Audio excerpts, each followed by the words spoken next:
world where constantly we're being bombarded with the necessity of looking a certain way, of being a certain way, and having certain things. And a lot of us, to be honest, we don't meet those requirements and we beat ourselves up about it. I actually have befriended many ladies that were ashamed of whom they were and ashamed of the little that they had, or ashamed of what they couldn't do.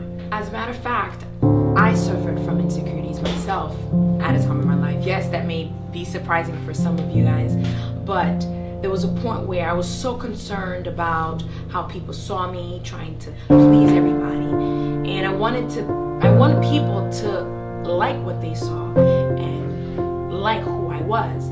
I wasn't secure in who I wasn't secure in what I believed, but God changed that for me, and is still in the process of changing it for me, and is instilling a spirit of comfort with whom I am and how He wants me to be. And there are different reasons why one could be insecure. Maybe it's because you don't feel pretty, or because you're not married, or you can't have any children, or you can't work in your career. Sometimes it's because you have a hard time getting a degree, or you don't live in an appealing home, or whatever the case may be.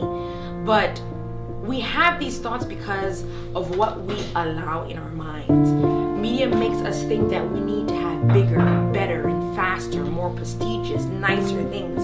And when we realize that we don't have those things, we start feeling unsatisfied with what we actually do have. We fill our minds with TV shows and movies and entertainment that naturally create a counterfeit standard, while the real standards, which are God's, we leave them behind.